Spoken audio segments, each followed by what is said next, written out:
नमस्कार दोस्तों। सबसे पहले एक शेर आपको सुना देता हूँ, जो आज के दिन बहुत प्रासंगिक है। बहुत शोर सुनते थे जिनका दिल में, जो चीरा तो एक कतराए खून न निकला। ये एक शेर है और आज ये बहुत प्रासंगिक है। प्रासंगिक इसलिए है क्योंकि आज जो मीडिया की नज़र राहुल गांधी पर थी, राहुल गांधी, गांधी खानदान, प्रियंका गांधी, सोनिया गांधी, रॉबर्ट वाड्रा, राहुल गांधी, ये इन पर नज़र थी क्योंकि आज राहुल गांधी ने वो किया जिसकी किसी को उम्मीद नहीं थी। यानी कि जिस मतलब जैसा कि सोचा गया था, लोगों ने जैसा सोचा था वो नहीं हुआ बल्कि कुछ और हो गया। सोचा तो ये गया था कि राहुल गांधी अमेठी से पर्चा दाखिल करेंगे। जो अपना नामांकन पत्र दाखिल करना होता है, वो नॉमिनेशन वो फाइल करेंगे अमेठी से। लेकिन वो पहुंच गए रायबरेली और रायबरेली में उन्होंने जाके पर्चा दाखिल कर दिया। अब रायबरेली वो सीट है जो कभी सोनिया गांधी की सीट हुआ करती थी, सोनिया गांधी वहां से जीता करती थी। अब हुआ ये कि सोनिया गांधी की क्योंकि स्वास्थ्य उनका खराब रहता है, यही कारण बताया गया, तो उन्होंने राज्यसभा जाना ठीक समझा। तो वो यानी कि वो राजस्थान से राज्यसभा चली गई। अब वो सीट खाली थी, अब वहां से चुनाव कौन लड़े।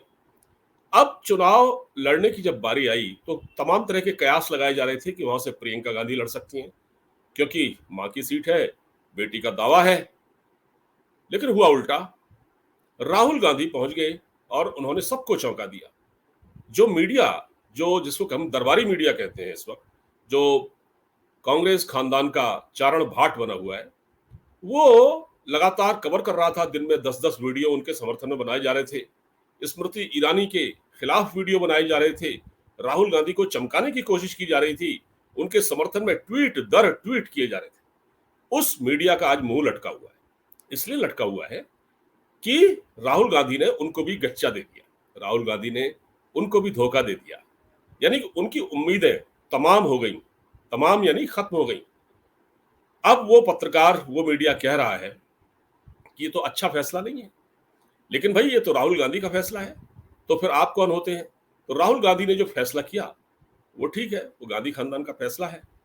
अब भाई देखिए, बेटा है तो सोनिया गांधी चाहेंगी कि बेटा उनकी विरासत संभाले, उनकी गद्दी संभाले, और इसीलिए उनको प्रधानमंत्री के कैंडिडेट के तौर पर देखती भी हैं। और रही बात प्रियंका गांधी की, तो प्रियंका गांधी उनकी बेटी हैं और यहाँ एक मतलब होता है कि बेटा ही आगे सब कुछ संभालेगा।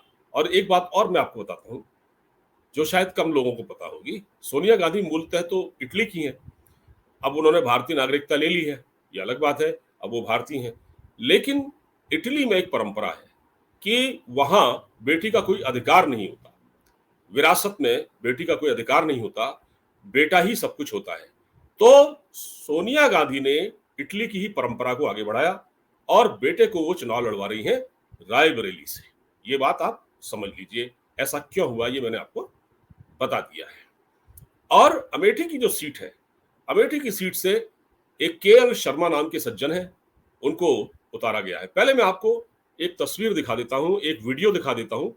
जब राहुल गांधी नामांकन दाखिल करने पहुंचे थे, तो ये वीडियो उनका काफी तेजी से वायरल हो रहा है और इसको आपको देखना चाहिए। ये राहुल गांधी हैं जिन्होंने आज पर्चा दाखिल किया। ये वीडियो है, बल्कि मैं इसको स्टिल करके दिखा रहा हूं क्योंकि इन्होंने आज अ, रायबरेली में पर्चा दाखिल किया और इस मौके पर सोनिया गांधी भी थी, मल्लिकार्जुन खड़गे भी थे और पार्टी के बड़े नेता भी थे। जितने जयराम रमेश वगैरह, ये सब वहां थे। अब और क्या हुआ ये मैं आपको बताता हूं। अब मैं आपसे चर्चा कर रहा था केएल शर्मा की, जिनको अमेठी से मैदान में उतारा गया है। अब आप केएल शर्मा के बारे में भी जान लीजिए। किशोरी लाल शर्मा, कांग्रेस के वफादार। आपने कई बार कुछ वीडियो देखे होंगे जिसमें केएल शर्मा राहुल गांधी या प्रियंका गांधी के अगल बगल में ही दिखते हैं, या सोनिया गांधी हो, वो सबसे आगे रहते हैं। बहुत ही वफादार गांधी खानदान के। इनकी हिस्ट्री भी थोड़ा सा जान लीजिए। इनकी हिस्ट्री ये है, मूलतः केएल शर्मा लुधियाना पंजाब के रहने वाले हैं।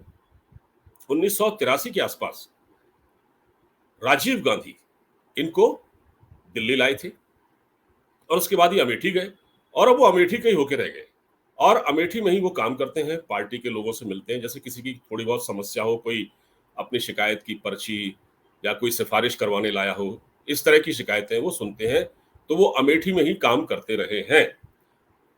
तो उसके बाद ये हुआ कि आपको मालूम है कि राजीव गांधी की हत्या हुई थी 91 में, जब श्री पेरुम्बदूर में लिट्टे के आतंकवादियों ने उनकी हत्या की थी।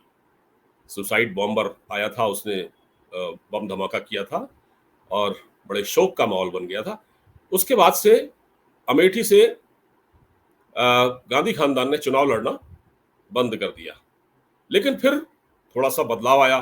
अब यह है कि अब केएल शर्मा को अमेठी से चुनाव लड़ाया जा रहा है।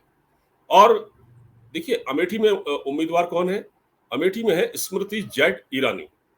स्मृति जैड ईरानी जो है वो मंत्री हैं, अल्पसंख्यक कल्याण मंत्री भी हैं। उनको वहां से लड़ाया जा रहा है, उन्होंने वहां काम भी किया। इसके पीछे एक बात और बताई जा रही है, क्योंकि स्मृति ईरानी की लोकप्रियता काफी है वहां।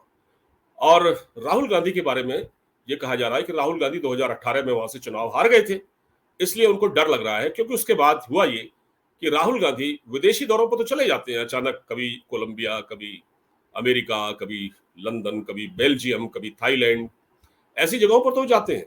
लेकिन राहुल गांधी 2018 के बाद अमेठी कभी गए नहीं। तो आज सुना गया है कि जब राहुल गांधी रायबरेली में पर्चा भरने गए तो बाहर जो है उनका विरोध हुआ है। तो पुलिस को थोड़ा बल का सिक्योरिटी फोर्सेस थे वहां पर, तो तितर बितर करना पड़ा। राहुल गांधी को लोग बुरा भला भी वहां कह रहे थे, क्योंकि भाई राहुल गांधी अमेठी से क्यों नहीं गए लड़ने की? अमेठी को वो भूल गए, वो विदेश जाते रहे, यानी कि यहां से 7 समंदर पार जाते रहे, लेकिन अमेठी नहीं गए। अमेठी नहीं गए और इस बार चुनाव भी नहीं लड़ रहे हैं वहां से और डर गए। अच्छा, ये लास्ट मोमेंट तक ये होता रहा कि राहुल गांधी अमेठी से लड़ेंगे या रायबरेली से या वायनाड से। तो वायनाड जो सीट है केरला की, जहां से वो सांसद है, वो मुस्लिम बहुल इलाका है। अब वहां पर क्या है कि लेफ्ट पार्टियों ने बहुत जबरदस्त वहां पर अपना होल्ड कर लिया, इसीलिए राहुल गांधी को वहां से भागना पड़ा।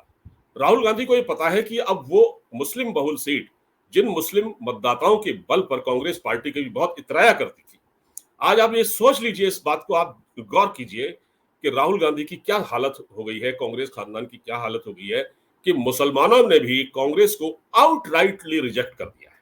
अगर ऐसा ना होता तो ये भाई साहब वायनाड से ही चुनाव लड़ रहे होते, क्योंकि उनको उम्मीद थी कि वो वहां जीत जाएंगे, लेकिन ऐसा हुआ नहीं। इसलिए ये झक मार के आए। कहां? पहले कहा जा रहा था अमेठी से लड़ेंगे, अब अमेठी नहीं, रायबरेली से लड़ेंगे। अब रायबरेली में, अब देखिए आप एक चीज और गौर कीजिए, प्रियंका गांधी वाड्रा, उनकी इस पार्टी में क्या स्थिति हो गई है।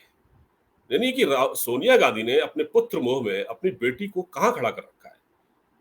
वो 3 में है न 13 में। वो उत्तर प्रदेश की प्रभारी हुआ करती थी, उनसे वो सारे अधिकार छीन लिए गए। उनको पूर्वी उत्तर प्रदेश का भी प्रभार उनके पास था, वो भी उनसे छीन लिया गया।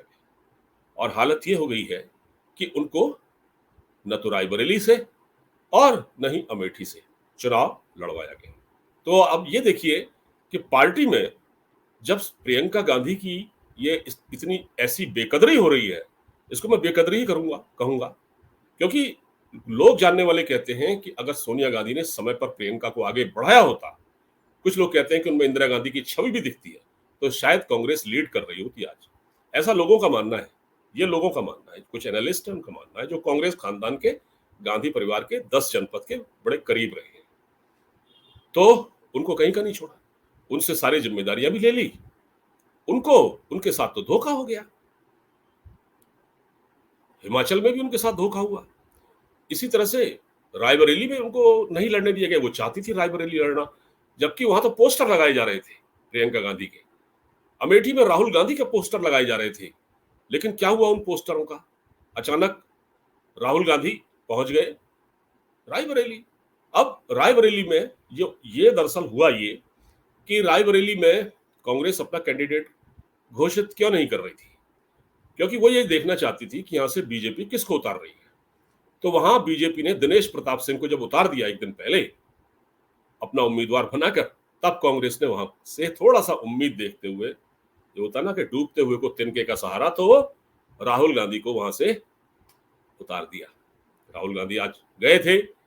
अब राहुल गांधी की सफलता कितनी सुनिश्चित है, राहुल गांधी को क्या हासिल होगा, क्योंकि पूरे देश में देखिए जिस प्रकार का माहौल है उसमें कांग्रेस की एग्जिस्टेंस पर ही सवाल उठ चुका है, कांग्रेस के वजूद पर ही सवाल उठ चुका है।